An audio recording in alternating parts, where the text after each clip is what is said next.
ഒരുപക്ഷെ ഏറ്റവും പ്രായം കുറഞ്ഞ MLA മാരിൽ ഒരാളായി മാറി. 25ാമത്തെ വയസ്സിൽ ആ പെൺകുട്ടി MLA ആയി. ആരാണ് ഈ മൈഥിലി എന്ന് അറിയണം ഠാക്കൂർ. കാരണം പല ആളുകളും കളിയാക്കി പറയാനുള്ള ഒരു പാട്ടുപാടി, നാടൻ പാട്ടുപാടിയെ പെണ്ണിനെ പിടിച്ച് നിർത്തി ജയിപ്പിച്ചെടുത്തു എന്നൊക്കെയാണ് ആക്ഷേപം. അങ്ങനെയാണോ അത് സംഭവിച്ചത്? അത് BJP നിർത്തിയതുകൊണ്ടുള്ള കേമത്തരം പറയാനല്ല ഞാൻ ഈ വീഡിയോ ചെയ്യുന്നത്. മൈഥിലി ഠാക്കൂറിൻ്റെ കേമത്തരം പറയാനാണ്.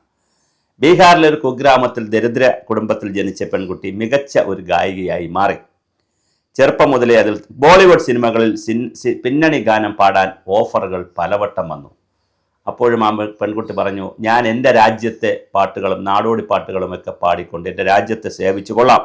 ഞാൻ ഭാരതത്തിൻ്റെ സംസ്കാരത്തിൽ ഉറച്ചു നിൽക്കുന്ന പെൺകുട്ടിയാണ്. എനിക്ക് ബോളിവുഡ് സംസ്കാരത്തിൻ്റെ ആവശ്യമില്ല. അപ്പോൾ ആ പെൺകുട്ടി അങ്ങനെ പറയണമെങ്കിൽ പെൺകുട്ടിയുടെ വീട്ടുകാർക്കും അങ്ങനെ ഒരു ദേശീയ ബോധം ഉണ്ടായിരിക്കണം. പോവാത്തത് ശരിയോ തെറ്റോ അത് വേറെ ചർച്ചാ വിഷയമാണ്. തനിക്ക് പണത്തേക്കാൾ ഉപരി തൻ്റെ സംസ്കാരമാണ്, തൻ്റെ രാജ്യമാണ് വലുത് എന്ന് പ്രഖ്യാപിച്ചു. ഇങ്ങനെ പ്രഖ്യാപിച്ച മഹാരഥന്മാരുണ്ട് ഇവിടെ. സർ വിശ്വേശ്വരയ്യയെ പോലുള്ള എഞ്ചിനീയർമാരുമൊക്കെ ഇങ്ങനെ പ്രഖ്യാപിച്ചത് കൊണ്ടാണ് ബ്രിട്ടീഷുകാരും അമേരിക്കക്കാരും ഒക്കെ തല ചോദിച്ചപ്പോൾ കൊടുക്കാതെ, ബ്രെയിൻ കൊടുക്കാതെ ഇന്ത്യയിൽ തന്നെ നിന്നതുകൊണ്ടാണ് ഇന്ത്യക്കൊരു